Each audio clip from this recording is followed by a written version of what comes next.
Naveen was never told that the curse would hurt like that. Not like a wound, not like fire, like something being peeled off him, slow and deliberate, layer by layer. His rank, his scent, his presence.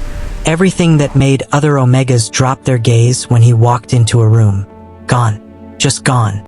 And left in its place was something small, and cold, and utterly invisible. He'd been a golden alpha. You need to understand what that means in this world. It wasn't just a designation. It was a frequency. Golden alphas were born with a biological signature so potent that the kingdom's own alchemy responded to them. Flowers didn't just grow near them, they leaned. Rain fell differently around golden alphas. Other people's bodies knew at a cellular level that they were in the presence of something rare. Naveen wore that like a second skin for 24 years.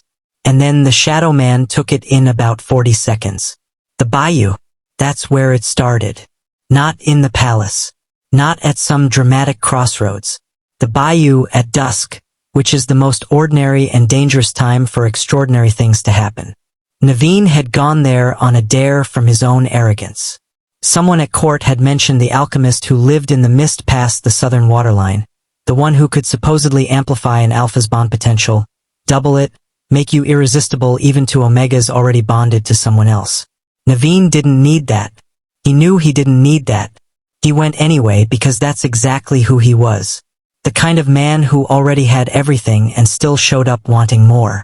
The shadow man didn't look like what you'd expect. He looked like someone's tired uncle.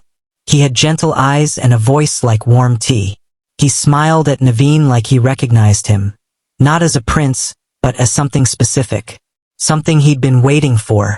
The contract was 1 page. Naveen barely read it. He never read anything that bored him. The transformation wasn't instant either, which is the part nobody talks about when they retell this story. It started as pressure at the back of his throat. Then his scent. That warm cedar and amber signature that had followed him everywhere for 2 decades. Went flat. Neutral. Then nothing. Then wrong. Then he was on his hands and knees on the bank, and his hands weren't hands anymore, and the world was enormous and green and very, very loud. He lay there for what felt like hours. No one came. Why would they? A toad in the bayou. Slightly larger than average, slightly more gold around the eyes. But still just a toad. His court had probably already started the succession paperwork. He tried screaming. What came out was a croak. A single, pathetic croak into the darkening water. And then someone said, without looking up from the pot they were stirring over a small fire 10 feet away, "You should stop that. You'll attract snakes." Tyann didn't look at him right away. That was the first thing Naveen noticed. Most Omegas, even in his current form, even with his scent neutralized, had some low-level awareness of alpha presence, a biological antenna they couldn't fully shut off. Tyann didn't seem to have it. Or if he did, he'd learned to ignore it so completely it might as well not exist. He was stirring something that smelled incredible, like rue and spice and something floral underneath that Naveen couldn't place. He was maybe 22, 23. Dark brown skin, soft face, hands that moved with the specific confidence of someone who actually knew what they were doing. He was wearing an apron that had seen better decades. "You're not a regular toad," Tyann said eventually, still not looking at him. Naveen croaked again. "I know you understood that." He finally looked over. Brown eyes. Calm. Slightly unimpressed.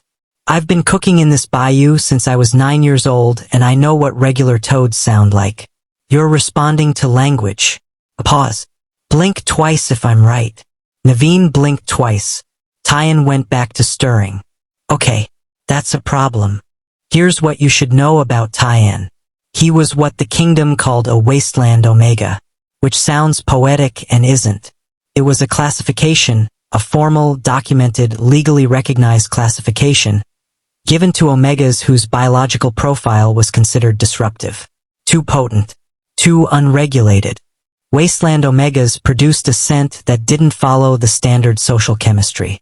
It didn't just attract alphas. It destabilized them, triggered rut cycles out of season, broke existing bonds, caused scenes in marketplaces, They were required to wear scent-suppressant wraps in public. Required to register their routes through the city 48 hours in advance. Required to live outside the main walls if they couldn't afford the pharmaceutical-grade suppressants. Tyann couldn't afford them. He lived in the bayou. He cooked. He sold food to the fishing boats that came close enough to do business without getting too close. He was building toward something, a restaurant, a real one in the city proper, the kind with a door you could just walk through and sit down in, and every coin went toward that. Every single one.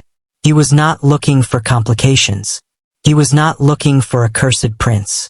But the cursed prince had found him anyway, and Tyann, who had survived by being practical above all else, looked at the gold-eyed toad on his riverbank and made a practical assessment.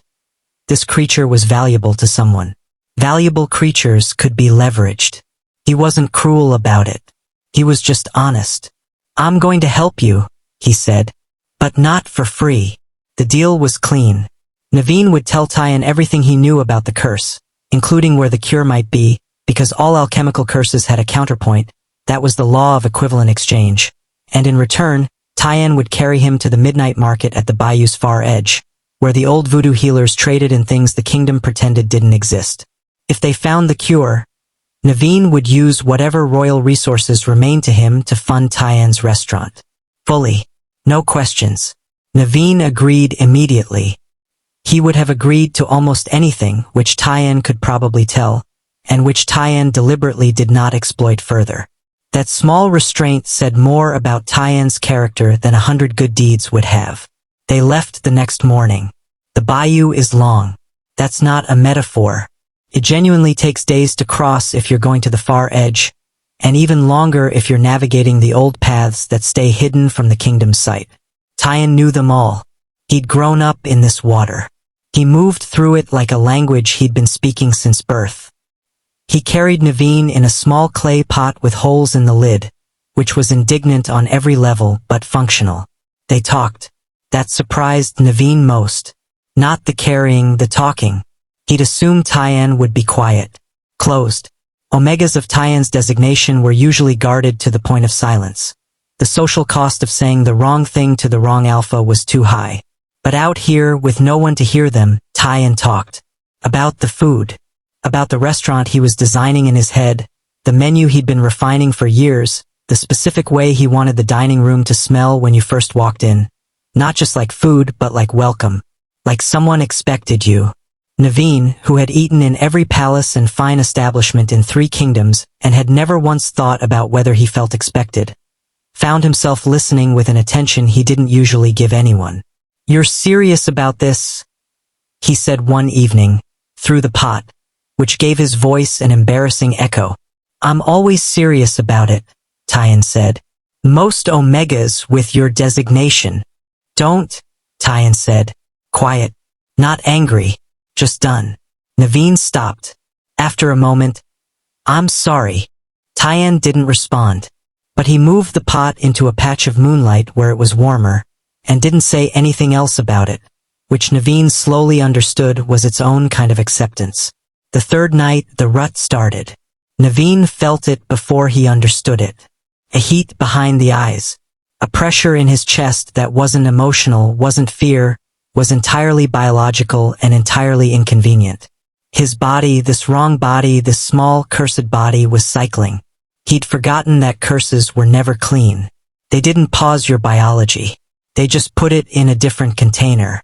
What happened next was not dignified. The partial transformation came with no warning. One moment he was a toad in a clay pot. The next, the pot cracked and something larger was trying to exist in the space the toad had occupied. And it was wrong. The proportions were wrong, the form was half animal and half human, and the hands weren't right, and the face was a nightmare version of his own face, and the scent that came off him was corrupted. That's the only word. A golden alpha in rut, filtered through a gamma curse, put out a scent like alchemy gone bad. Sweet and rotten at the same time. The kind of thing that made the bayou go quiet. Naveen was on the bank. On his knees. Unable to control the cycling. Unable to stop the partial shifts that kept pulling at his form. He was in pain in a way that had no clean description. And Tyann Tyann removed the sense-suppressant wraps from his wrists, just unwound them, slowly, deliberately, and then he sat down in front of Naveen, close enough that the air between them had no distance left, and he let his scent out. The effect was immediate, not calming exactly, more like a signal cutting through static. Tyann's scent hit Naveen's corrupted biological state like a tuning fork against a badly strung instrument. It didn't fix anything, but it gave Naveen's body something to orient to. A north, a center. The partial transformation stopped mid-cycle, just stopped like something had finally found the right frequency to interrupt the feedback loop. They sat there, breathing. The bayou was still loud around them, but the specific kind of wrong quiet that had fallen over the bank eased, gradually, back into ordinary night sounds. Naveen looked at Tyann's wrists. The skin where the wraps had been was slightly irritated, reddened, from years of constant coverage. "You've been wearing those since I was 16, Tyann said. "The kingdom mandated it after my designation was confirmed. And you knew that would work." "I suspected." Tyann started rewrapping his wrists. His hands were steady. "Your rut state was responding to the curse's frequency, not your own. My scent is too strong to follow social chemistry rules. Just overrides, resets the signal." He paused. "It's the only time in my life my designation has ever been useful to someone." The way he said that last sentence. Not bitter, not performing, just factual, in the way that things that have been true for a very long time eventually stop requiring emotion. Naveen felt something shift in him that had nothing to do with the curse. The midnight market was 3 days deeper. They walked differently after that night. Not closer exactly, but the specific kind of careful distance that had existed between them before was gone, replaced with something looser, more honest. They argued about cooking, about palace politics, about whether the kingdom's designation system was a social construct or a biological fact. Tyann's position was blistering and precise, and Naveen, who had never once questioned a system that had placed him at the top, found himself not defending it so much as genuinely reconsidering it for the first time in his life. One evening, rain came in fast over the water. They made camp under the overhang of a root system, the kind of natural shelter the bayou offers if you know what you're looking for, and Tyann cooked something over a small contained flame that made the whole hidden space smell like the restaurant he was going to build someday. Naveen was still small, still wrong, still cursed, but Tyann handed him a tiny portion on a leaf like it was normal. Like feeding a golden-eyed toad by firelight while rain crossed the water outside was just an ordinary evening. "Why aren't you afraid of me?" Naveen asked. Tyann considered that seriously, the way he considered everything. "You're not dangerous to me. My scent neutralizes your rut. And you can't socially penalize me, you have no rank right now. You're just..." He looked at him. Something in his expression was careful and warm at the same time. "You're just a person who needs help getting somewhere. I was the most powerful alpha in 3 kingdoms 4 days ago. I know." A pause. "And you're still talking to me like I matter. Which means either the curse scrambled your personality, or you always had this in you and just never needed to use it." Naveen didn't answer. Tyann smiled, small and real. "I think it's the second one. The midnight market was everything the kingdom tried to pretend didn't exist. It moved. The location changed on a lunar cycle. Finding it required either being born into the knowledge of it or earning it, and Tyann had been born into it. A fact he disclosed without elaboration, and which Naveen stored carefully because something in the phrasing born into sounded less like heritage and more like inheritance from a specific person. The healers there were old. Not old in a performing sense. Old in the way of people who have watched too many things happen and stopped finding any of it surprising. They knew Naveen on sight, or they knew the curse on sight, which was worse. "Shadowman's work," the eldest said, looking at him without touching him. "Recent. The bond hasn't calcified yet. There's still a window." The cure, she said, was not a potion. It was a bonding. A true biological bonding. Alpha and Omega. Full and complete and mutual. With a partner whose scent signature could disrupt the curse's frequency at the source. The curse had been designed to respond to pure Omega scent, the kind classified as acceptable by the kingdom's standards. The irony, and she said the word irony like it was someone else's joke, was that the only scent potent enough to break through the corruption was one so far outside normal parameters that the curse's architecture hadn't accounted for it. A wasteland Omega's scent. Naveen looked at Tyann. Tyann was already looking at him, and his expression was something Naveen had never seen on another person's face before. The look of someone who has spent years being told their existence is a problem, suddenly being told it's the answer. That's why I could stabilize you, Tyann said quietly. During the rut.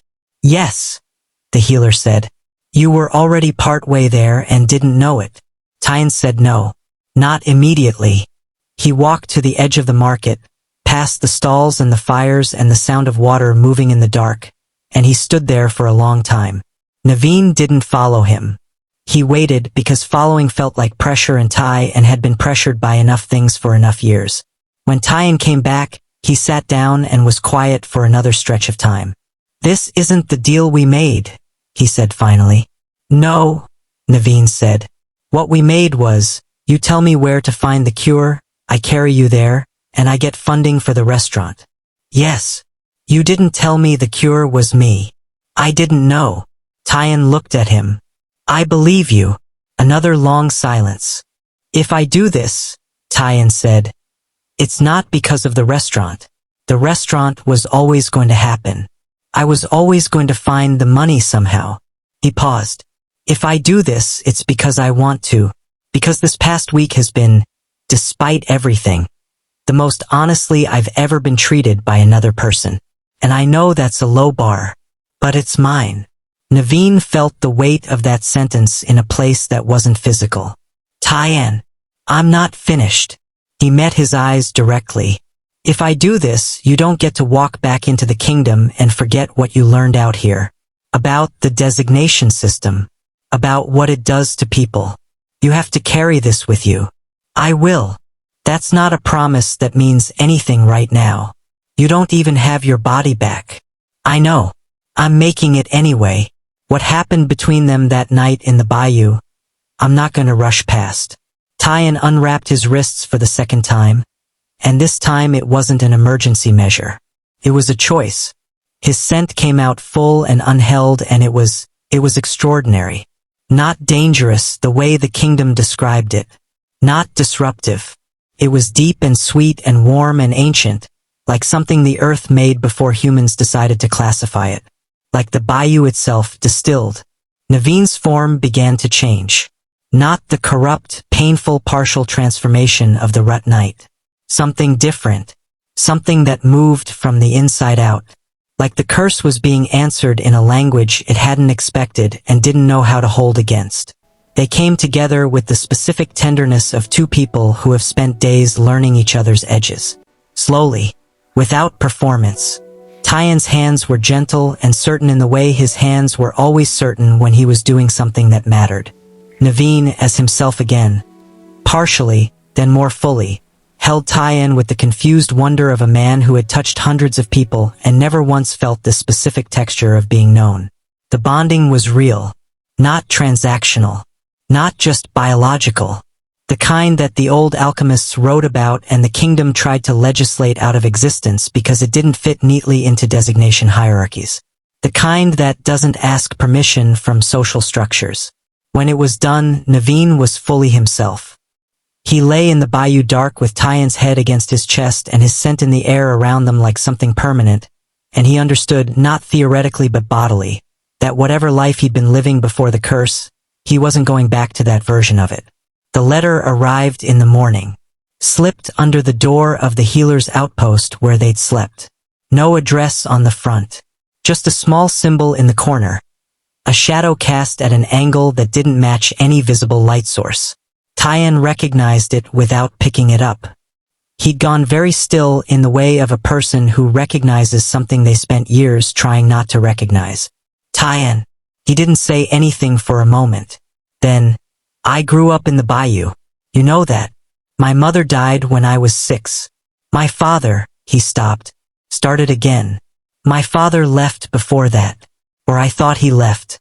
The story I was told was that he left. He looked at the symbol.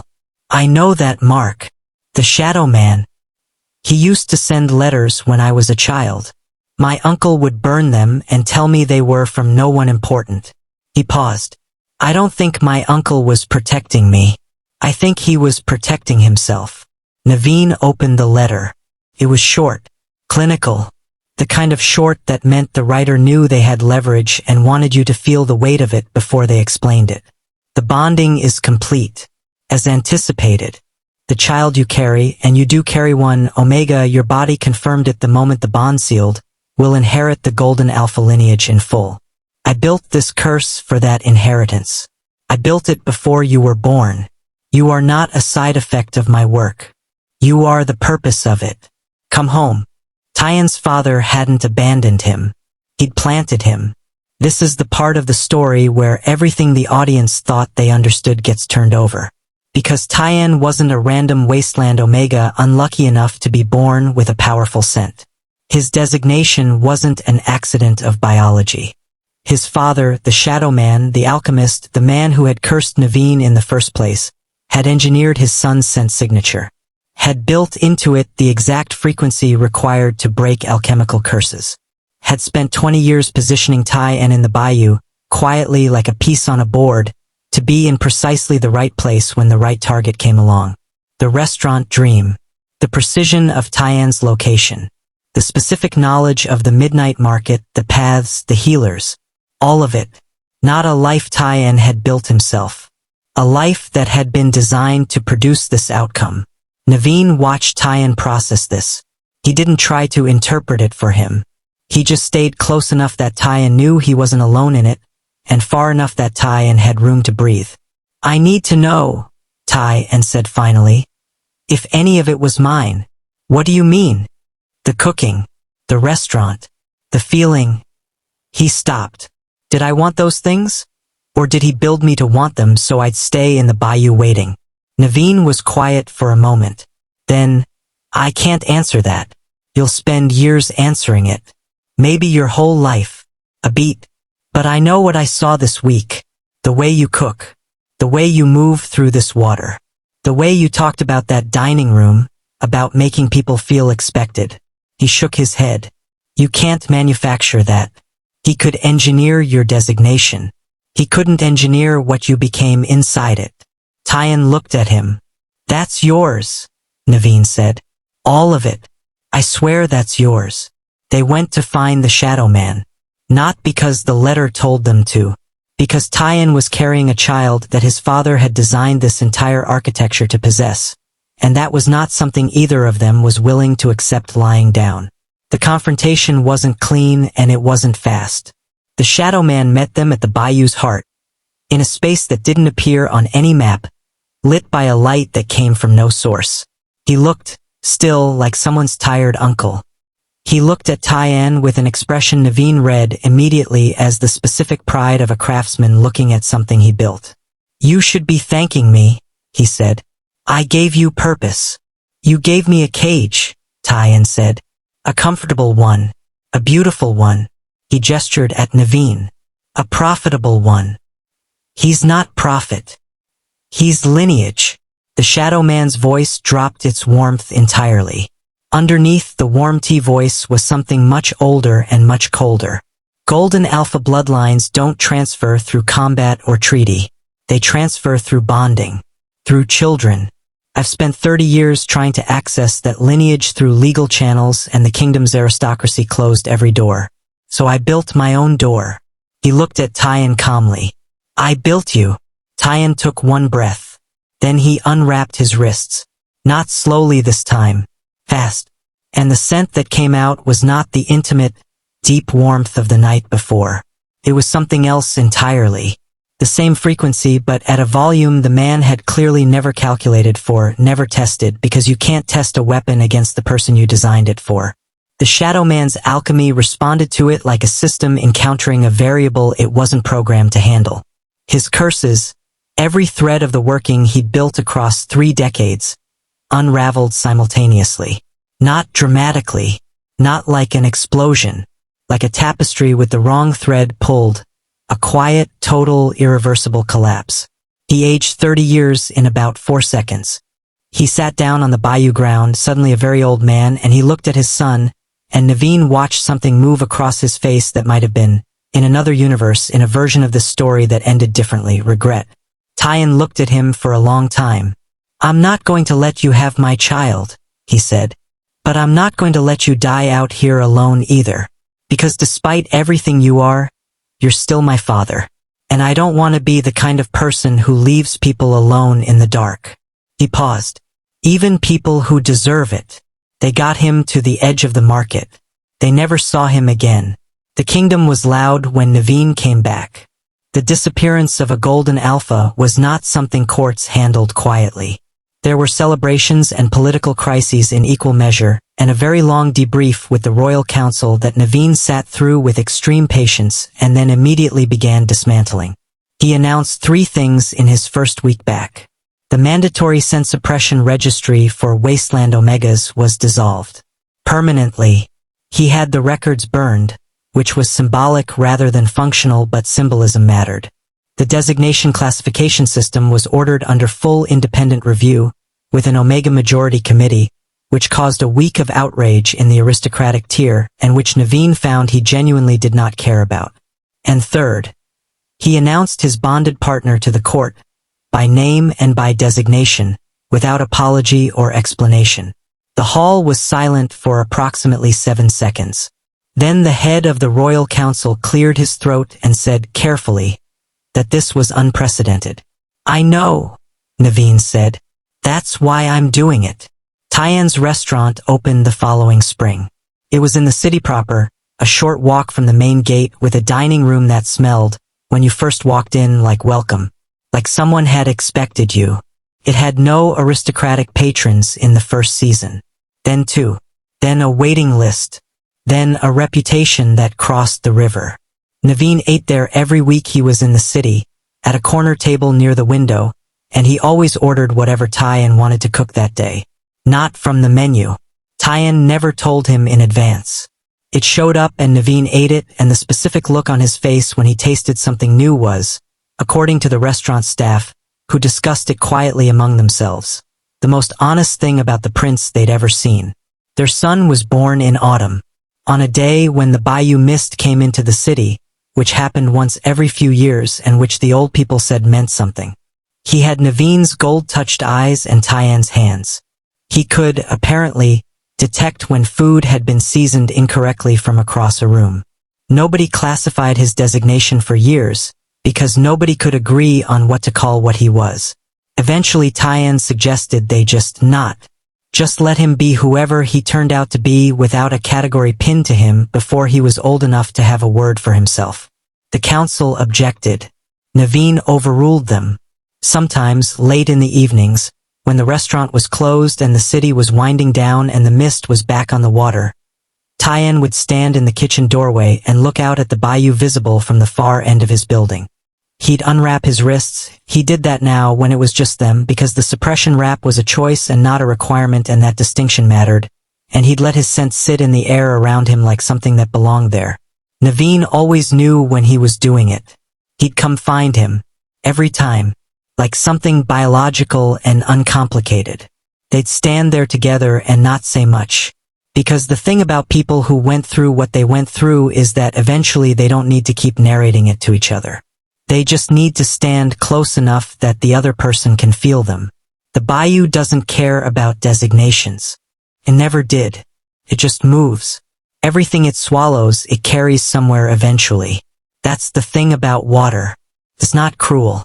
It's not kind. It just goes, and it takes things with it, and sometimes those things are curses, and sometimes they're old men's plans, and sometimes they're 30 years of loneliness that a person had been carrying without knowing how heavy it was until someone else finally held the other end. This isn't a fairy tale. It has too much water in it. Too much waiting. Too much of what people are when nobody's watching and nobody's classifying them, and the only thing real is the sound the bayou makes at night and the person next to you, and the question of whether the thing you want most is really yours or just the shape that was carved for you by someone else's ambition. Tyann decided the answer was both. That some things can be planted and still grow into themselves. That the wanting can be real even if the origin was engineered.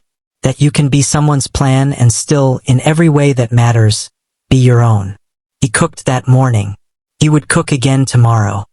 He had a menu to refine and a dining room to fill and a child learning to walk between the kitchen tables on legs that hadn't yet decided how steady they wanted to be. Outside, the bayou moved. It always does. If you loved this video, show me some support by subscribing and clicking the notification bell.